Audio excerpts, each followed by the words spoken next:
Hello guys and welcome back to best car pics.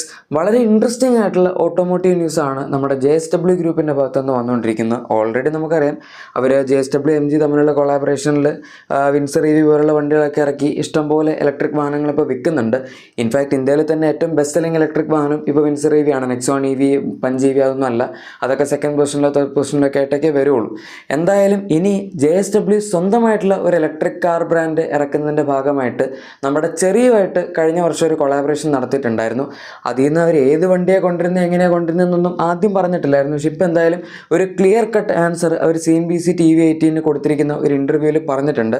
And JSWയുടെ individual ആയിട്ടുള്ള ഒരു car ബ്രാൻഡിൻ്റെ അണ്ടറിലായിരിക്കും ഈ വണ്ടികൾ ഇറക്കാൻ പോകുന്നത്. 2 വണ്ടികളാണ് നമുക്ക് 2027 കിട്ടാൻ പോകുന്നത്. MG ആയിട്ടുള്ള പ്രത്യേകിച്ച് ബന്ധമൊന്നും ഉണ്ടാവില്ല. ഇൻഫാക്ട് ചെറിയുടെ അണ്ടറിൽ വരുന്ന ജെറ്റോർ എന്ന് പറഞ്ഞൊരു ബ്രാൻഡ് ഉണ്ട്.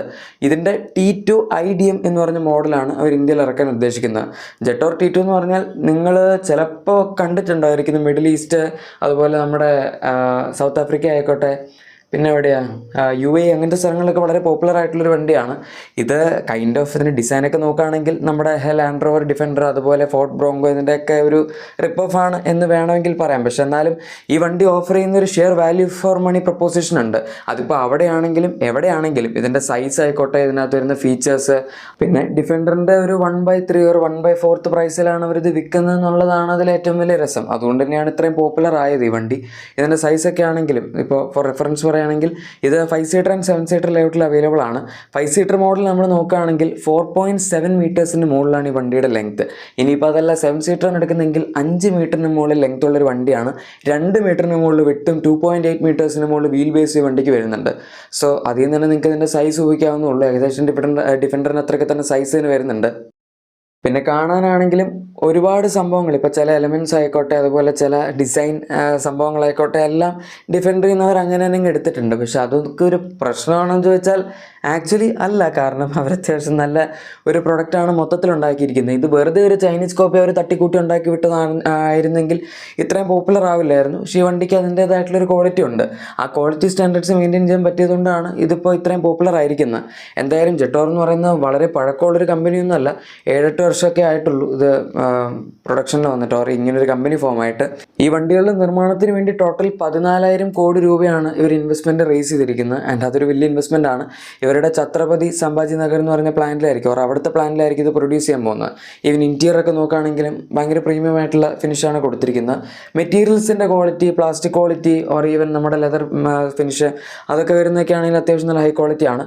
ആൻഡ് അറൗണ്ട് 15 ഇഞ്ചസിൻ്റെ സൈസ് വരുന്ന ഒരു ഇൻഫോർടൈൻമെൻറ്റ് സിസ്റ്റം നമുക്ക് നടുവിൽ കാണാം. വലിയ സ്ക്രീനാണ്. ഇൻസ്റ്റോൺ റെസ്റ്റ് അത്ര വലുതല്ല, കുറച്ച് ചെറുതാണ്. പക്ഷെ എന്നാലും നടുവിലത്തെ സാധനത്തിനകത്ത് എല്ലാ കൺട്രോൾസും ഉണ്ട്. അതുകൊണ്ട് നമുക്ക് ഇൻസ്റ്റോൺ റെസ്റ്റിലേക്ക് ജസ്റ്റ് സ്പീഡും അതുപോലെ ബേസിക് ഡീറ്റെയിൽസിന് വേണ്ടി മാത്രം നോക്കിയാൽ മതി. ആൻഡ് അതല്ലാതെ നമുക്ക് ബേസിക്കലി കിട്ടുന്ന പാനോറമിക് സൺറൂഫ്, നമ്മുടെ dual zone auto AC, ADAS വരുന്നുണ്ട്, പിന്നെ ventilated seats, wireless charger, wireless Android auto, apple CarPlay, അങ്ങനെ എന്ന് പറയേണ്ട സകലമാന ഫീച്ചേഴ്സ് ഇതിനകത്തുണ്ട്. നമ്മൾ ആഗ്രഹിക്കുന്ന എല്ലാ ഫീച്ചേഴ്സും ഉറപ്പായിട്ടും ഈ ഒരു വണ്ടിയിൽ കിട്ടും. പക്ഷേ ഹൈലൈറ്റ് അതല്ല, ഈ വണ്ടിയിൽ വരാൻ പോകുന്ന പവർ ട്രെയിൻ ആണ്. നമുക്കിവിടെ പൊതുവെ പ്ലഗ്-ഇൻ ഹൈബ്രിഡ് വണ്ടികൾ കിട്ടുന്നത് വളരെ വളരെ കുറവാണ്. ഇൻഫാക്ട് എൻ്റെ ഓർമ്മ ശരിയാണെങ്കിൽ സത്യം പറഞ്ഞാൽ വോൾവോ XC90 മാത്രമേ ഒരു പ്രോപ്പർ പ്ലഗ്-ഇൻ ഹൈബ്രിഡ് ആയിട്ട് വരുന്നുള്ളൂ. പിന്നെ BMW XM ആണെന്ന് തോന്നുന്നു വേറെ ഉള്ളത്. ബാക്കിയെല്ലാം ജസ്റ്റ് പറയാൻ വേണ്ടി നമുക്ക് ഹൈബ്രിഡ് ഉണ്ട്, പക്ഷേ PHEV ഓർ പ്ലഗ്-ഇൻ ഹൈബ്രിഡ് ഫോമാറ്റിലുള്ള വണ്ടികൾ ഈ പ്രൈസ് പോയിന്റിൽ എന്തായാലും ഇല്ല. ഇവർ ഓപ്പറേറ്റ് ചെയ്യാൻ ഉദ്ദേശിക്കുന്നത് 35 ലാക്സിനടുത്തുള്ളൊരു പ്രൈസ് പോയിന്റ് ആണ്. അതായത് 15 to 30 ലാക്സിനിടയിലായിരിക്കും ഇവരുടെ ആദ്യത്തെ വണ്ടിയുടെ എക്സ്ഷോറൂം പ്രൈസ് ഇറക്കാൻ പോകുന്നതെന്നാണ് പറഞ്ഞിരിക്കുന്നത്. അതായത് ഓൺ റോഡ് നമുക്ക് മാക്സിമം ഒരു 35 ലാക്സ് ഓർ 40 ലാക്സ് വരെ എക്സ്പെക്ട് ചെയ്യാം. അത് ഈ ഒരു വണ്ടിയുടെ സൈസും ഡയമെൻഷൻസൊക്കെ വെച്ച് നോക്കുകയാണെങ്കിൽ വളരെ കോമ്പറ്റീറ്റീവ് ആണ്. അവർക്കിതൊരു 20 ലാക്സിനടുത്ത് ഇപ്പോൾ ലോക്കലൈസേഷനൊക്കെ കഴിഞ്ഞ് സ്റ്റാർട്ട് ചെയ്യാൻ പറ്റുമെങ്കിൽ ഗംഭീര പ്രൈസ് പോയിന്റ് ആണെന്ന് തന്നെ പറയാം. ആ സെഗ്മെൻറ്റ് ഇപ്പോൾ നിലവിൽ ഓൺ ചെയ്യുന്നത് മഹീന്ദ്രയാണ്. കാരണം അവരുടെ സ്കോർപ്പിയനാണ് ഏറ്റവും കൂടുതൽ വിറ്റ് പോകുന്ന വണ്ടി. മാത്രമല്ല 700 ആണെങ്കിലും നല്ലതാണ്. ഇപ്പോൾ ഇറങ്ങിയ 7XO അതിൻ്റെ പുതിയ ലേറ്റസ്റ്റ് അപ്ഡേറ്റ് ആണ്. അതിനെന്തായാലും സെയിൽ കുറയാനൊന്നും പോകുന്നില്ല. ഈവൻ താർ റോക്സ് ആയിക്കോട്ടെ, അങ്ങനെ ഒരുപാട് വണ്ടികൾ മഹീന്ദ്ര ഒരു പ്രൈസ് ബ്രാക്കറ്റിൽ ഓപ്പറേറ്റ് ചെയ്യുന്നുണ്ട്. എന്തായാലും അവിടേക്ക് വരുമ്പോഴേക്കും ഇവർക്ക് സൈസിൻ്റെ കാര്യത്തിൽ നല്ല അഡ്വാൻറ്റേജ് ഉണ്ട്. പിന്നെ ഞാൻ നേരത്തെ പറഞ്ഞല്ലോ, PHEV എന്ന് പറയുമ്പോൾ നമ്മൾ ഇത് ഇടയ്ക്കിടയ്ക്ക് കൊണ്ട് ചാർജ് ചെയ്യേണ്ട ആവശ്യമില്ല. പക്ഷേ വണ്ടിക്ക് അത്യാവശ്യം 26.7 kWh ബാറ്ററി പാക്കാണ് ഇതിനകത്ത് അവർ ഉപയോഗിച്ചിരിക്കുന്നത്.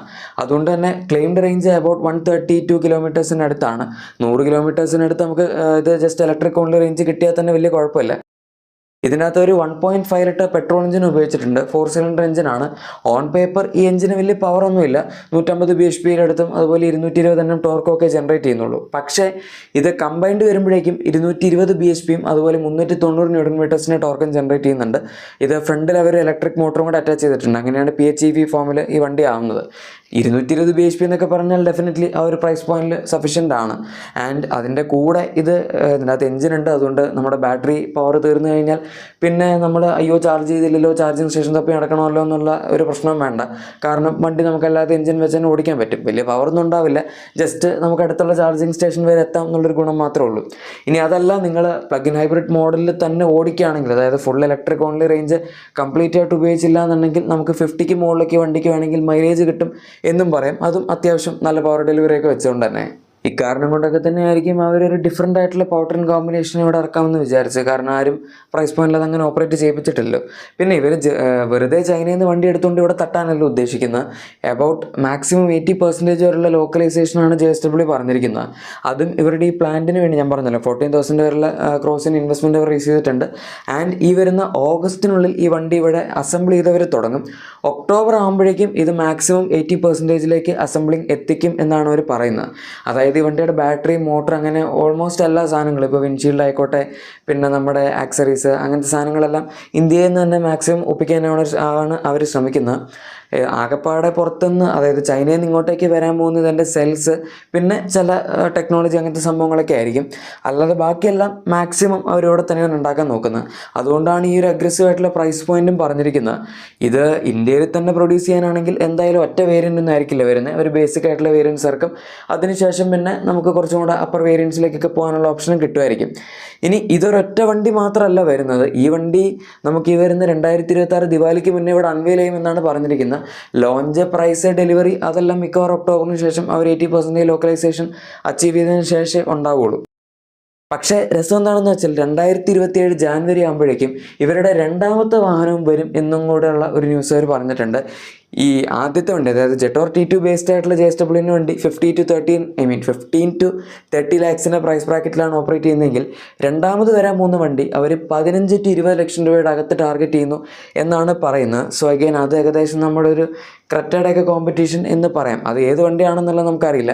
ഈ വണ്ടി ഇപ്പോൾ ജെറ്റോർ T2 എന്ന് പറയാനുള്ള കാരണം അവർ ഓൾറെഡി പ്ലഗ് ഇൻ ഹൈബ്രിഡ് ആണെന്നുള്ളൊരു സൂചന തന്നിട്ടുണ്ട്. അത് മാത്രമല്ല വണ്ടി അത്യാവശ്യം നല്ല മസ്കുലർ ആ ഒരു കൺഫിഗറേഷൻ, അതായത് ഏകദേശം ഈ വണ്ടിയുടെ സൈസും ഡെഫിനേഷനും ഒക്കെ മാച്ച് ചെയ്യാൻ പറ്റുന്ന രീതിയിലുള്ളൊരു സ്പെക്കാണ് JSW പറഞ്ഞത്. അതുകൊണ്ടാണ് ജെറ്റോർ T2 എന്നുള്ളൊരു കൺക്ലൂഷനിലേക്ക് നമ്മൾ എത്തിയത്.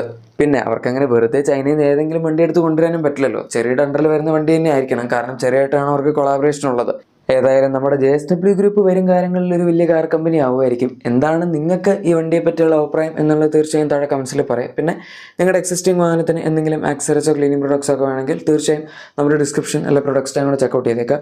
വീഡിയോ ഇഷ്ടപ്പെട്ടെങ്കിൽ മറക്കാതെ തന്നെ ലൈക്കും സബ്സ്ക്രൈബും ഷെയറും ഒക്കെ ചെയ്ത് നമ്മളെ സപ്പോർട്ട് ചെയ്യാൻ മറക്കണ്ട.